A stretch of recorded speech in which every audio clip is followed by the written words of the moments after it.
Hello and welcome to Medya News. Medya News aims to be an authentic voice bringing you real, truthful stories from the Middle East with a particular focus on the Kurdish question that is often ignored, self-censored or suppressed by the mainstream media platforms.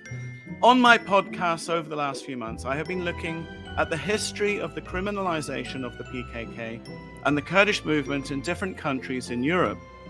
The UK, Germany, Belgium and France, for example.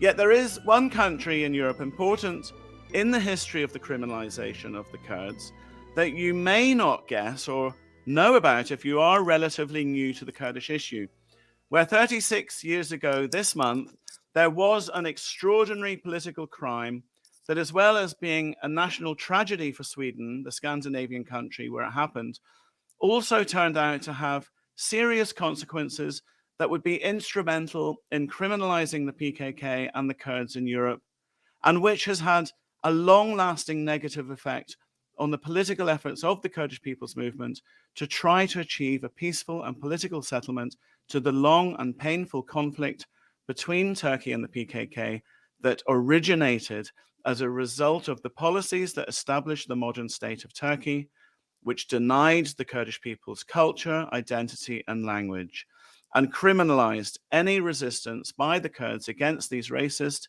forced assimilation policies. And so, on the night of the 28th of February, 1986, the then Social Democratic Prime Minister of Sweden, Olof Palme, loved and by the left and hated by the right in equal measure, then aged 59, was shot in the back and killed at close range in a busy street in central Stockholm after going to the theatre with his wife. A very long and very controversial investigation, which was riddled with mistakes, bungles, and incompetency, began, and 25 years later, in the year 2000, the Swedish prosecutor named the man who they believed to have killed Olof Palme as Stig Engström, a graphic designer known as the Skandia Man, because he worked at a nearby Skandia insurance company building, who had, in fact, killed himself in the same year, to the year 2000. For those who would like to know a little bit more about this particular aspect of the case, and it is fascinating, you can watch a very good film called The Unlikely Murderer on Netflix about the story of the main suspect in the Olof Palme assassination, Stig Engström.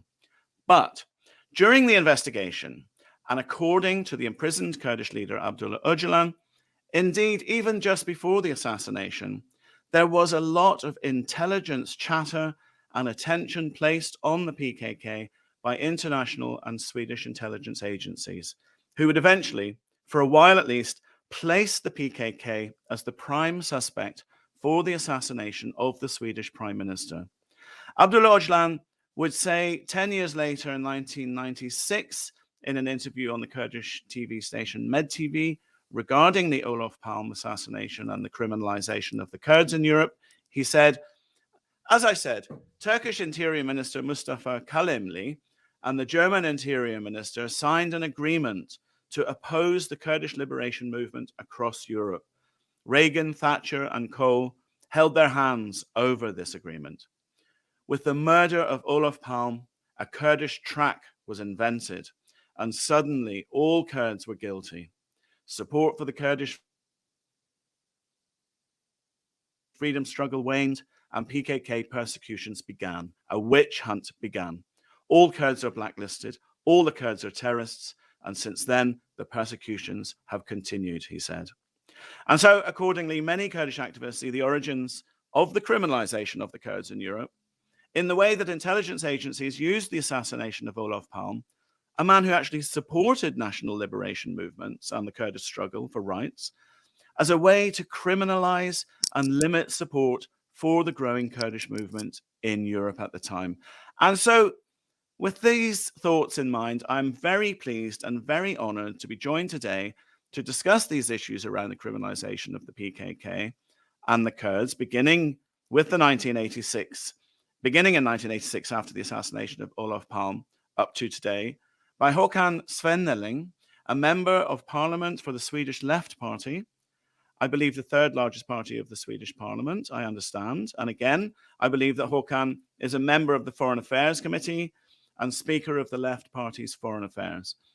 He is, according to my research, against the labelling and criminalisation of the Kurdish struggle and has been involved in initiatives, which we hope to hear about, to decriminalise the PKK so as to look for ways to find a peaceful and political solution to the Kurdish question. So welcome to Medya News, Håkan Svenneling. Thank you. Thank you for giving us time today to talk about these issues. If I can begin then, Håkan, with the first question. So in the anniversary month of the 36th anniversary of the assassination of Olof Palme, can you, from your own perspective, please tell us what you know about the Olof Palme assassination in Stockholm in February 1986 and how it was instrumental in criminalizing the PKK and the Kurdish movement in Europe?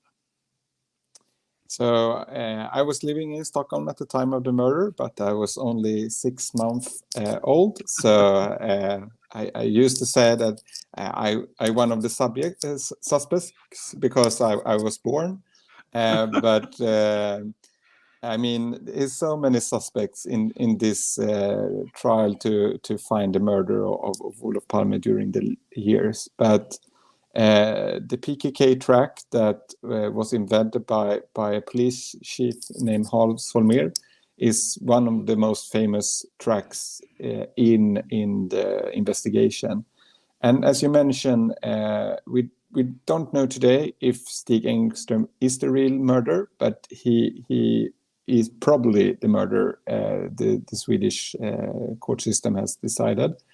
And I mean, one of the reasons that they didn't find him when he was alive and they could have done a thorough investigation was because of the PKK track and the idea that PKK was involved. And there were no evidence at all when you look at it. It's so much material and pages and papers and so on, but no one has actually find any real facts. But at the time, it suited the police chief, Hans Holmér. He was like a media figure in Sweden at the time, and he wanted a story that was splashing the society and the media, and was, if the camera lights was on him, everything was good for him. He didn't care about finding a murderer, I think. But I mean, it had such enormous consequences, didn't it, for many members of the Kurdish community? So perhaps you could just tell us a little bit about that, and also absolutely. And also just, I mean, do you give any sort of weight to the sort of theory that that there were people who, you know, influenced Swedish intelligence? Or indeed, do you think that this could have been carried out with the aim to criminalize the Kurds? Do you think that's a possibility? I mean, a lot of Kurds was detained and followed during these years of investigation on the PKK track. It was the main, after a year of the assassination, this was the main track that the police investigation followed for a very long time. And then they invented other hardly unreal credible to follow, but it meant that lots of Kurds were in prison, interrogated and so on, and it made, I think, for many people who talk about the time, a mistrust between Kurds in Sweden and to the police and the state in Sweden. And I think that mistrust is still there in many cases for many people who was affected by it. And of course, I mean, this was a assassination of a prime minister. Of course, it had international connections, and of course, people tried to take contact with the Swedish investigators. So one of the things was that the police chief was very close connected to the government. The government didn't want to interfere in the investigation, but they give him free hands in the way that wasn't good, and they didn't follow protocol in the sense that they should do, and therefore a lot of mistakes were done in the investigation. And lots of pressure presumably could have been put on such a person to follow, particular suggestions or leads. For example, Turkish intelligence could have been feeding him, I guess. It's possible. We doesn't have any proof for it, but it's absolutely possible. And I mean, that's one of the things in this scandal that needs to be looked into, I think. So what is Sweden, whenever I think of Sweden, I always think of, it's a popular sort of country of exile for Kurdish intellectuals and Kurdish activists, hasn't it been over the years? I kind of think about that Sweden is like the capital of the Kurdish intelligentsia type thing. Is that true? Yeah, I think so in some ways. I mean, we have a very large Turkish diaspora, and lots of people are engaged in the Kurdish issue in Sweden, therefore. And I mean, I have lots of Kurdish friends, and lots of my people in my constituency are from Kurdish origin and so on. So the Kurdish role in Sweden is very clear today, and the Kurds are very well integrated. I mean, lots of people have normal jobs and live normal lives, and in many ways, when you talk to the younger generation, not all of them are so interesting in the Kurdish thing. They think it feels like Swedes and are more focusing on the regular Swedish life with what we used to call a house, a Volvo, and a dog. And I think that's quite typical for Kurdish people in Sweden today. Of course, and probably all over Europe. Politically, though, I mean, in the UK, the history of the criminalisation of the Kurdish movement by the British government has been very subtle. It's been very, they have never actually, if they are saying that the PKK is a terrorist organisation, they have never brought anybody to court and had a trial and bring their evidence about it. It just takes the form usually of harassment of members of the Kurdish community, of raids on houses, and just general harassment of the Kurdish community, of people, activists who are actually involved in campaigning to raise awareness of the Kurdish issue and support for the Kurdish issue. How is it in Sweden? Yeah, we saw a lot of that sort of harassment during the PKK track in the investigation of the murder of Olof Palme. But since then, it was a period where not so much harassment was made from the state. But what we have seen the last, I think, like 3 years is that the harassment has increased, and especially to people that need to have permit to stay here in Sweden. And if they are not the Swedish membership, if they need to apply for that or for a permit in some case, they are scrutinized in a way that it wasn't 5-10 years ago. And they ask questions to people that are really hard to understand. And I read a transcription of one of the interviews with one of the applicants, and I was like, I'm not going to pass this test. I'm Swedish. I have contacts with this group. I have met Selahattin Demirtas, tried to reach him in prison, and I have contacts with all this. And this is regular opposition politicians, and they are not terrorists in that case.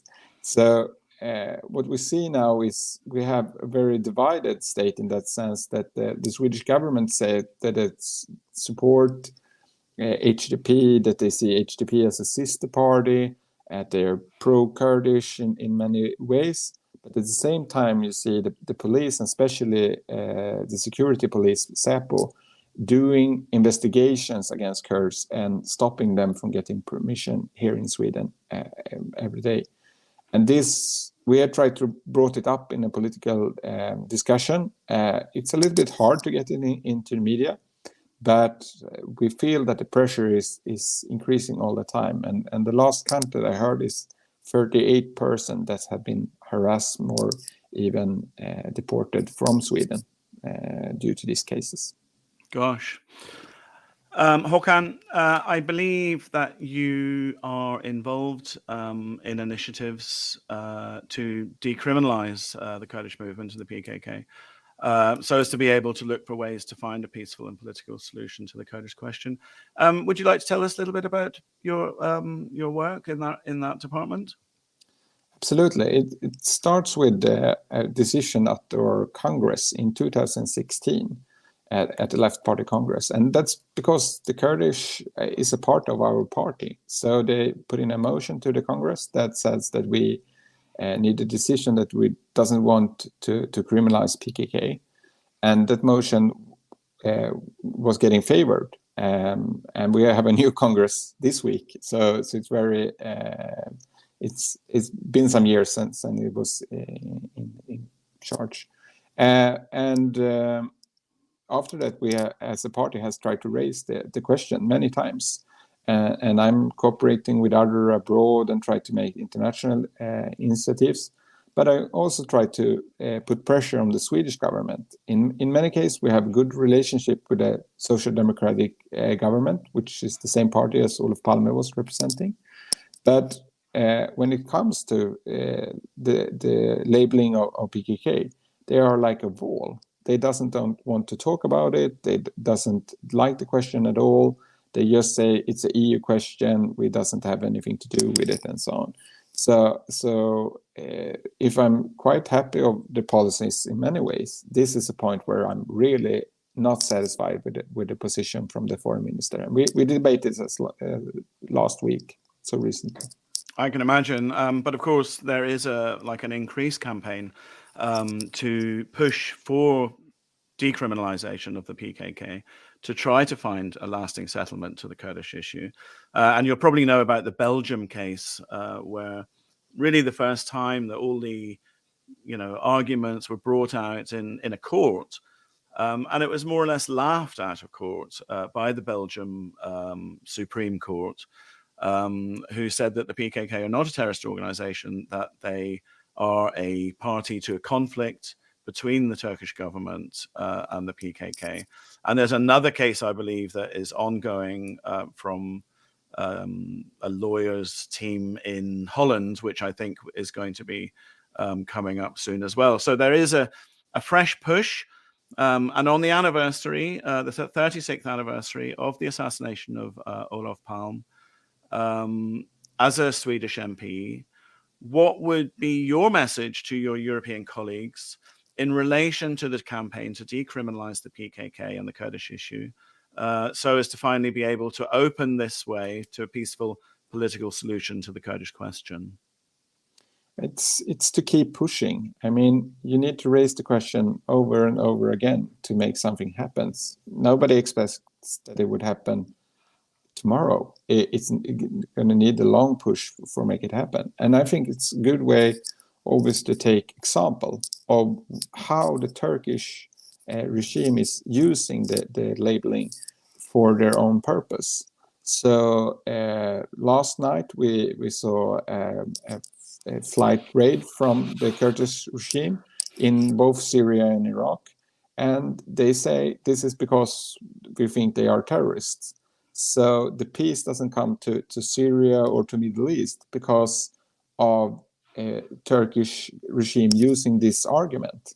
And if the Western countries in Europe, if USA and other countries stop labeling PKK as terrorists, as a part of a conflict, that means that also it's able both to have peace negotiations, but also to more strongly condemn the attacks from Turkey against the PKK. And I think that's very important to see them in that sense and see that would lead to stability also in the whole of the Middle East. Exactly. Thank you very much for that. And lastly, Håkan, as a Swedish MP on the 36th anniversary of the terrible assassination of Olof Palme in Stockholm in February 1986, what would be your message to the Kurdish people and the Kurdish movement about the way in which the assassination of Olof Palme was used to criminalize for so many years the Kurdish people's struggle for freedom and basic rights in Turkey? I think you should try to remember Olof Palme as the political leader he was, that stand up for the weak, both in Sweden and abroad. And I think that you should think of what the history in Sweden with the PKK track as a black hole that we doesn't want. We shouldn't forget about it, but we shouldn't see it as the Swedish policy, and that Sweden could be a more long-standing, strong friend to the Kurdish people. And we have a network between a multi-party network in the parliament that works fine together. We cooperate with the Liberal Party to stop the arms exports to Turkey in 2019 when they attacked Afrin. And those sort of things politicians can do. And we can do it when there is a push from the Kurds outside the parliament. And therefore, I think that the Kurdish movement is strong in their goals to reach peace in the Middle East. So thank you. So the message is to keep on struggling both outside and inside Parliament to reach the political goals. Håkan Svenneling, Member of Parliament for the Swedish Left Party, thank you so much for joining us today on the 36th anniversary of the assassination of the Swedish Prime Minister Olof Palme, to discuss with us the way in which the assassination was used politically to criminalize the PKK and the Kurdish movement in Europe. Good luck with your own efforts and work to delist the PKK from the list of proscribed organizations. And thank you once again, Håkan, for joining us. Thank you. Thank you very much.